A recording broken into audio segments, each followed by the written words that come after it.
Another video lecture of the class 11th में जो बच्चे आ गए हैं ना केमिस्ट्री के लिए कैसे उनको स्टार्ट करना है। तो पहले चैप्टर वाइज देख लेते हैं कि कैसे क्या क्या इसमें है, क्या क्या पढ़ना आपको इम्पोर्टेंट है। और जो कॉम्पिटेटिव एग्जाम के लिए भी आगे फर्दर 12th में या 12th के बाद देना चाहते हैं उनके लिए भी कुछ इंपॉर्टेंट चैप्टर मैं टिक करा दूंगा। सबसे क्वेश्चंस वहीं निकलते हैं, ठीक है। तो उन पर अच्छे से कमांड करना है, उसको अच्छे से पढ़ना है, ठीक है। अब बाकी चैप्टर कुछ हैं जो कि बाद में कवर हो सकते हैं, इनको बस आपको केमिस्ट्री में क्या करना कि रट्टा मारना, उनको पढ़ना है, रिवाइज करना, समझ के रट्टा मारना, उनको बाद में थोड़ा कवर कर सकते हैं आप लोग, ठीक है। लेकिन जो बताऊंगा मैं उस इंपॉर्टेंट चैप्टर को पहले अच्छे से कर लेंगे, कवर कर लेंगे कैसे, एनी हाउ, ठीक है। फिजिक्स का भी लेके आऊंगा मैं लेक्चर और मैथ का भी लेके आऊंगा, लेकिन फिजिक्स केमिस्ट्री का ज़्यादा इंपॉर्टेंस मैं दूंगा क्योंकि मैं वही जनरली पढ़ाता भी हूँ, ठीक है। तो देखते हैं कि केमिस्ट्री 11th जो बच्चे गए हैं जिनको लग रहा है कि क्या क्या हमें पढ़ना है, कैसे पढ़ना है, तो उनके लिए लेके आऊँ मैं ये वीडियो लेक्चर। उनको देखते रहना चाहिए और उसको राइट करना चाहिए कि कैसे क्या करना आपको, ठीक है। तो चलिए यहाँ पे देखते हैं कि स्टार्ट करते हैं कि जो 11th बच्चे आए उनको कितने बुक्स पढ़ना है। अभी आपने 10th में थे तो उनको एक ही बुक्स था, 5 चैप्टर थे केमिस्ट्री के, तो करना है। फिजिक्स में भी आपका यही हाल था, ठीक है। टोटल मिला के एक बुक थी केवल साइंस की। लेकिन यहाँ पे क्या होता है, फिजिक्स केमिस्ट्री बायो, जो बायो लेते हैं बायो ले लें, जो मैथ लेना चाहते हैं मैथ ले लें, ठीक है। तो यहाँ पे क्या करना आपको कि केमिस्ट्री में कितने बुक्स पढ़ने, तो 2 बुक्स है बच्चों। यहाँ पे टोटल 14 चैप्टर है, ओके। टोटल 14 चैप्टर है, 2 पार्ट है पढ़ना है। एक बुक्स में आपका गिवन रहेगा, ये वाला पार्ट लिखा मैंने, दूसरे बुक्स में ये वाला पार्ट है, ठीक है। तो फर्स्ट बुक में क्या क्या इंपॉर्टेंट है, क्या क्या पढ़ना है, ठीक है। तो देखते हैं कि चैप्टर वाइज पहले आपको अच्छे से लर्न होना चाहिए कि कौन कौन चैप्टर आपको किस चीज में क्या क्या गिवन रहेगा, ठीक है। तो सिलेबस आपके हाथ में होना चाहिए। मैं यहाँ पे एक एक चीज बता रहा हूँ, ठीक है। देखिए यहाँ पे तो आइए देखते हैं कि पहला चैप्टर है इसमें पहले बुक का जो है part 1 some basic concept of chemistry. इसमें some basic concept of chemistry में क्या पढ़ना है, बच्चे कुछ राइट भी कर सकते हैं यहाँ पे। तो केमिस्ट्री में कुछ कॉन्सेप्ट ये है कि आप पढ़ेंगे केमिस्ट्री क्या होती है, फिर उनकी ब्रांचेस क्या होती हैं, ओके। इनके स्टेट ऑफ मैटर क्या होते हैं, कि उनका कन्वर्जन चेंज ऑफ स्टेट्स में कौन कौन से पर्टिकुलर जो होते हैं डिफिनीशन क्या बनते हैं, जैसे वेपरेशन हो गया, मेल्टिंग हो गया, फ्यूजन हो गया। दीज आर द इम्पॉर्टेंट जो टर्म है उनको याद होना चाहिए। फिर आप आगे आएंगे पढ़ेंगे कि उनके जो मैटर है वो कितने पार्ट में क्लासीफाई किए गए हैं। मिक्सचर होगा, होमोजीनियस मिक्सचर होगा, ठीक है। मिक्सचर होंगे, कंपाउंड्स होंगे, एलिमेंट होंगे, इन सब के बारे में पढ़ेंगे। तो जो ओरली जो आपने 9th में पढ़ा था वो आपको पढ़ते जाएंगे, ठीक है। फिर क्या होगा, आप एंट्री करेंगे इसमें कि सिग्निफिकेंस नंबर क्या होते हैं, एरर क्या होते हैं, फिजिकल क्वांटिटीज क्या होती है। मैंने एक पर्टिकुलर वीडियो ही बनाया है फिजिकल क्वांटिटीज पे, बच्चे वो जाके देख सकते हैं। इस बॉक्स के नीचे आपको मिल जाएगा, ठीक है। डिस्क्रिप्शन बॉक्स में वो लिंक मिल जाएगा। प्रॉपर्टी फिजिकल यूनिट्स क्या होती हैं उन सब के बारे में, फंडामेंटल यूनिट्स ना, MK CGS कैसे क्या मैंने सब करवा दिया, देख सकते हैं ना। बुक से भी जाके आप पढ़ते रहेंगे, थोड़ा और भी अच्छे से नॉलेज मिलता रहेगा आपको, ओके। जनरली ये नहीं कि वीडियो मेरे डिपेंड हो, ऐसा मत करिएगा आप लोग, ओके। तो यहाँ पे आपको पढ़ना। इसके बाद घुसेंगे मोल कॉन्सेप्ट पे। Mole concept is wide syllabus of the competitive exam and for all board exams. क्योंकि आपको 12th में मिलेगा, 11th में मिलेगा, आपको अच्छे से कमांड होनी चाहिए मोल कॉन्सेप्ट पे, ठीक है। तो मोल कॉन्सेप्ट पे मैं एक अच्छा सा वीडियो लेके आऊंगा, लेक्चर लेके आऊंगा, सारे क्वेश्चन सारे डाउट्स क्लियर हो जाएंगे, ओके। तो ये पढ़ना आपको चैप्टर 1 में, ठीक है। इसमें आपको मोल कॉन्सेप्ट सब कुछ मिल जाएगा, लिमिटिंग रीजन मिलेगा, बहुत सारी चीजें, रिएक्शंस मिलेंगे उसमें, कैसे कंपाउंड का जो एनालिसिस करते हैं, कैसे कैलकुलेट करते हैं, वो सब मिलेगा। सेकंड चैप्टर है स्ट्रक्चर ऑफ एटम। इसमें स्ट्रक्चर ऑफ एटम बच्चों जैसे इलेक्ट्रॉन, प्रोटॉन, न्यूट्रॉन सब के बारे में, फिर वेवलेंथ क्या होता है, फ्रीक्वेंसी क्या होती है, फोटोन क्या होते हैं, क्वांटम क्या होते हैं, इन सब के बारे में पढ़ेंगे। इसके बाद क्वांटम नंबर क्या होती है, जो कि बहुत इंपॉर्टेंट चैप्टर है किसके हिसाब से कॉम्पिटेटिव एग्जाम के लिए, ठीक है। तो उसे करेंगे 11th के लिए भी सामना बहुत जरूरी, क्योंकि अगर क्वांटम नंबर नहीं है समझो कुछ नहीं है। इलेक्ट्रॉनिक कॉन्फ़िगरेशन क्या होते हैं, फिलिंग ऑफ इलेक्ट्रॉन्स, जो रूल्स हैं अबाउ ना, ये सब पढ़ना पड़ेगा आपको। तो ये भी क्या है, फिजिकल केमिस्ट्री का थोड़ा बहुत पार्ट मिलता है, ठीक है। तो इसे भी पढ़ना पड़ेगा। तो यहाँ पे अच्छे से आप कवर कर लेंगे, ठीक है। आप एक बार सिलेबस लेके बैठ जाएंगे, सब कुछ क्लियर हो जाएगा, ठीक है। तो ये आपको पढ़ना है, 2 चैप्टर इंपॉर्टेंट है, ठीक है। तीसरा है कि classification of element, periodicity and properties, ठीक है। ये एकदम बेसिक है। आपने पढ़ा था क्लास 10th में जो 5th चैप्टर था, क्लासिफिकेशन ऑफ जो एलिमेंट्स था, तो उसमें आपने बस ऐसे पढ़ लिया। अब इसमें एलिमेंट्स की प्रॉपर्टीज पढ़ेंगे, जैसे एंथैल्पी क्या होती है, आयोनाइजेशन क्या होती है, या इसमें पढ़ेंगे आप लोग की पोटेंशियल क्या होता है, आयोनाइजेशन पोटेंशियल क्या होता है, ओके। इलेक्ट्रोनेगेटिविटी क्या होती है, ओके। तो नीचे आने पे डाउन द ट्रेंड क्या होता है, down the group from left to right, तो उनकी प्रॉपर्टी क्या घटती है, क्या बढ़ती है, reducing agent, oxidizing agent, oxidizing character क्या होते हैं, इन सब के बारे में आप लोग अच्छे से पढ़ेंगे, ठीक है। तो बहुत इंपॉर्टेंट है ये भी, जो आपका है इनऑर्गेनिक के हिसाब से, इनऑर्गेनिक केमिस्ट्री के हिसाब से आप राइट कर लीजिए ना यहाँ पे आगे कि ए इनऑर्गेनिक केमिस्ट्री, ये भी क्या है आपका फिजिकल केमिस्ट्री है, फिजिकल केमिस्ट्री है अभी, ठीक है। तो इसे आप राइट कर लेंगे। यहाँ पे क्वेश्चन निकलते हैं, यहाँ पे एक क्वेश्चन निकलता है जो आपके कॉम्पिटेटिव एग्जाम्स में आता है, ठीक है। ये ऑर्गेनिक, इससे यहाँ क्वेश्चन निकलते हैं, मोल कॉन्सेप्ट बहुत सारे क्वेश्चन निकलते हैं, क्योंकि अगर मोल कॉन्सेप्ट आपको नहीं आया समझो, जान लीजिए कि फिजिकल केमिस्ट्री आपकी आधी अधूरी रह गई, ओके। तो ध्यान रखिएगा। इसके बाद केमिकल बॉन्डिंग एंड मॉलिक्यूलर, इससे 4 क्वेश्चन आते हैं स्टूडेंट, 4 क्वेश्चन आते हैं कॉम्पिटेटिव एग्जाम्स में, 3 to 4 क्वेश्चन आते हैं। इस पे अच्छे से कमांड होना चाहिए, ये सबसे इंपॉर्टेंट वाइड चैप्टर है, ठीक है। वाइड जैसे मोल कॉन्सेप्ट आपको पढ़ना है, वैसे केमिकल बॉन्डिंग भी अच्छे से पढ़नी है आपको, ठीक है। इसमें आपको मिलेगा MOT मिलेगा, क्या होता है मतलब मॉलिक्यूलर ऑर्बिटल थ्योरी मिलेगी, फिर हाइब्रिडाइजेशंस क्या होते हैं, ठीक है, वो आपको आना चाहिए, क्योंकि ये चीज जो हाइब्रिडाइजेशन अगर आपने सीख लिया तो ये 12th में भी काम आएगा, ओके। तो इसमें अच्छे से पढ़ना आपको ना, हाइड्रोजन बॉन्डिंग क्या होती है, वॉन डेर वाल फोर्सेस क्या होते हैं, बहुत सारी चीजें इसमें पढ़नी है। तो आप इसे अच्छे से पढ़ेंगे इस चैप्टर को, सबसे बेस्ट चैप्टर है ये, और पढ़ने में मजा भी है। एक बार समझ लिया आपने तो जान लीजिए आपको कि पेन उठाने की जरूरत नहीं है, आपका फटाफट क्वेश्चन हो जाएगा, ठीक है।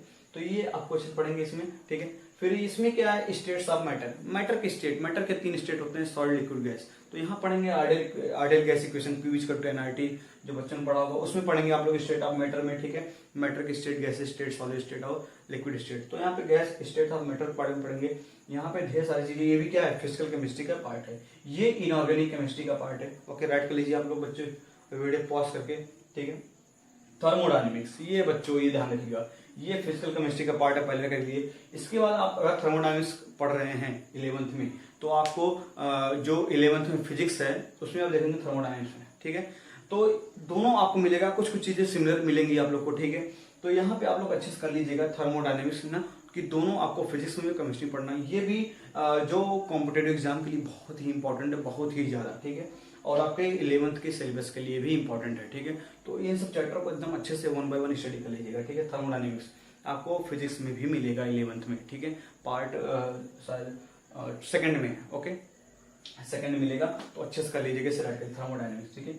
अब ये इक्विलिब्रियम ना, इसे बोलते हैं इक्विलिब्रियम, ओके। इक्विलिब्रियम में क्या है, ये बहुत इंपॉर्टेंट चैप्टर है, ये फिजिकल केमिस्ट्री का पार्ट है। अगर इसे समझा नहीं तो जान लीजिएगा, कहीं लिखा रहेगा क्या कि अकॉर्डिंग टू ली चैटरियल प्रिंसिपल, क्योंकि ली चैटरियल प्रिंसिपल आपका इक्विलिब्रियम में ही है।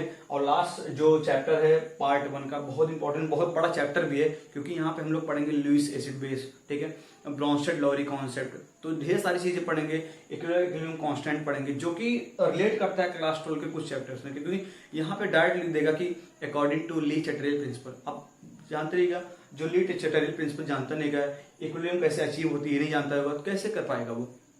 तो यहाँ पे आपको पढ़ना पड़ेगा रिवर्सिबल और इरिवर्सिबल रिएक्शन भी, ठीक है। तो ये जनरली जो होता है ना, ये होता है रिवर्सिबल रिएक्शन के लिए होता है इक्विलिब्रियम, जानते रहिए बच्चों, ठीक है। तो जब पढ़ाया जाएगा वहां पे तब समझ आएगा आपको ना। तो कर लीजिएगा, ये भी क्या है, फिजिकल केमिस्ट्री का ही पार्ट है, ठीक है। इससे भी क्वेश्चन बनते हैं एग्जाम्स में, कॉम्पिटेटिव एग्जाम में, तो इसे कर लीजिएगा, ठीक है। तो इससे 4 क्वेश्चन बनते हैं, बहुत अच्छा है ये। और इसे कर लीजिएगा, ये 11th आपका जो फिजिक्स का पार्ट, उसमें आपको थर्मोडायनेमिक्स कैरी करता है। और इक्विलिब्रियम क्या है आपका, ये बहुत बड़ा चैप्टर है, इसको अच्छे से कवर करना है, ओके। अब आइए सेकंड बुक में। सेकंड बुक में क्या है बच्चों की, रिडॉक्स रिएक्शन।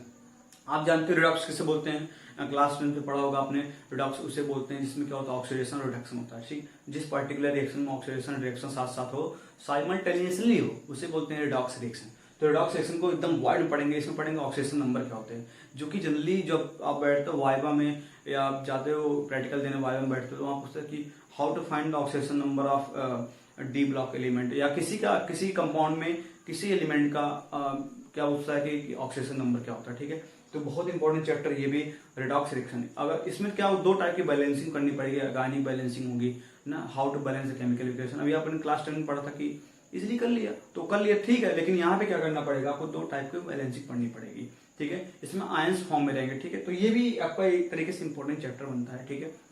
बेसिक कॉन्सेप्ट के लिए ज्यादा यूज नहीं होगा, लेकिन बेसिक आपको आना चाहिए, क्योंकि रिडॉक्स आपका यूज होगा, ठीक है। जैसे मोल कॉन्सेप्ट अगर नहीं आया तो काम नहीं बनेगा। जैसे रिएक्शन के लिए रिडॉक्स रिएक्शन आपको बैलेंस करनी आनी चाहिए, ओके। इलेक्ट्रॉन की बैलेंसिंग, क्योंकि अगर ये नहीं पढ़ा तो क्लास 12 में एक चैप्टर इलेक्ट्रोकेमिस्ट्री, ठीक है, उससे रिलेट करता है, वो आपको आएगा नहीं समझ में अगर ये नहीं आया, ठीक है, बैलेंस करना। तो नेक्स्ट है हाइड्रोजन। देखिए हाइड्रोजन एस ब्लॉक और पी ब्लॉक, ये क्या है, इनऑर्गेनिक रिएक्शन के पार्ट, ठीक है। इनऑर्गेनिक का पार्ट केमिस्ट्री का पार्ट है।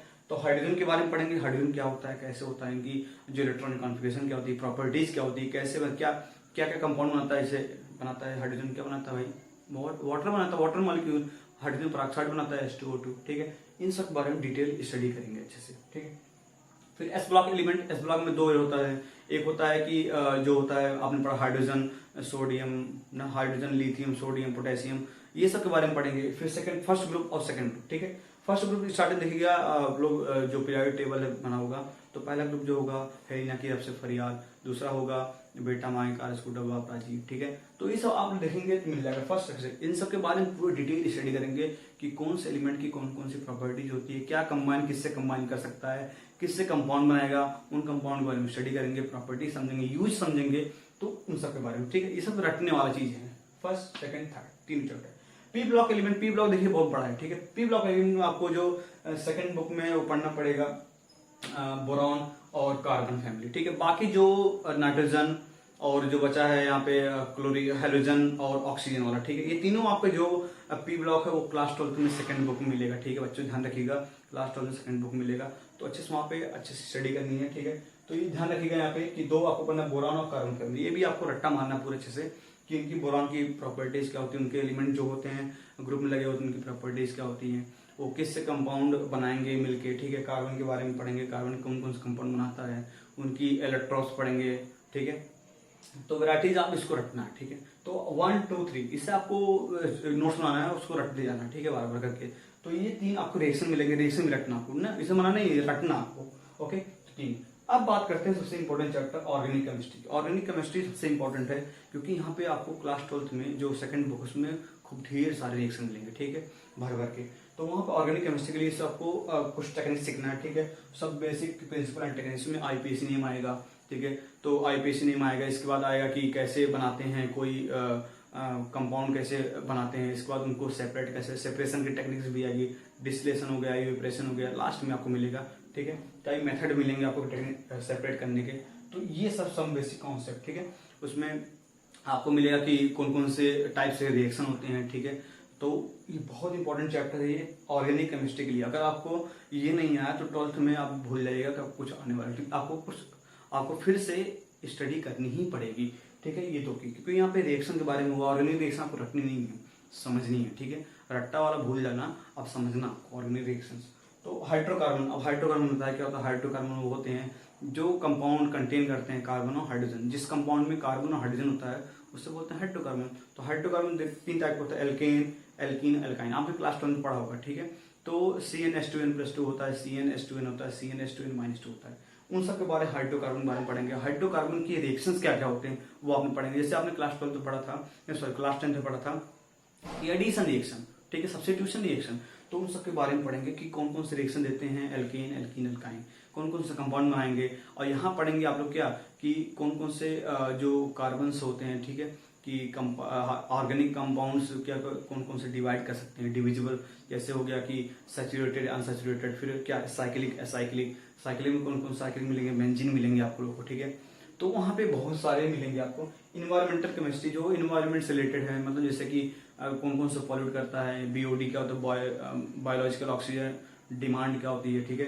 तो ये सब आपको मिलेगा इन्वायरमेंट केमिस्ट्री में, आप लोग खुद से पढ़ सकते हैं इसे, ठीक है। इंपॉर्टेंट चैप्टर आपका मतलब कि थोड़ा नॉलेजेबल है, इंटरेस्टिंग है, खुद से पढ़ने लायक है, आप पढ़ के समझ जाओगे। अगर इतना पढ़ लिया आपने तो इससे तो पढ़ने में कोई दिक्कत नहीं होगी, आप लोगों को समझ लोगे, ठीक है।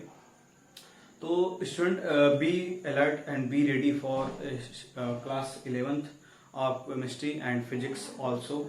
तो आप इससे पढ़ते बहुत बड़ा महासागर है। अगर इससे आपने अच्छे से कर लिया 11th और 12th तो जान लीजिएगा कॉम्पिटेटिव एग्जाम निकल गया। एकदम स्मार्ट वर्क करिए ना, कि ये नहीं कि दिन भर बुक में पढ़े, ऐसा मत करिए, स्मार्ट वर्क करिए। जो क्वेश्चन करिए उनको रटिए नहीं, और उस टाइप क्वेश्चन आ जाए तो आप लोग कर लीजिए, ऐसा पढ़िए, ठीक है। टॉपिक क्लियर कर लीजिए। और ये चैप्टर तो मैं बता रहा हूँ, इससे अच्छी कमांड होनी चाहिए एकदम, मतलब कि आपको आना ही चाहिए, ठीक है। तो क्वेश्चन करते रहेंगे, आएगा, ठीक है। मैं 1 by 1 लेक्चर अपलोड करूंगा। तो स्टूडेंट कहने का मतलब ये है कि आपसे थोड़ी रिक्वेस्ट ये है कि आप लोग इस जो वीडियो बन रहा है, जो लोग नए लोग देख रहे हैं वो लोग सब्सक्राइब करते रहेंगे, क्योंकि अब मेरा लेक्चर आने वाला है 1 by 1 करके। थोड़ा लेट आएगा क्योंकि मैं सारे क्लासेस का वीडियो अपलोड करूंगा। इवन कॉम्पिटेटिव एग्जाम्स का भी, जैसे SSC CGL हो गया, CHSL हो गया, इन सब के बारे में भी मैं कुछ ना कुछ वीडियो बनाऊंगा, ठीक है, ताकि स्टूडेंट को थोड़ा गेन हो सके, नॉलेज बन सके, मिल सके और तरह की चीज़ों का, ठीक है। तो थैंक यू, और शेयर सब्सक्राइब कर दीजिए, लाइक कर दीजिएगा। Thank you, have a nice day.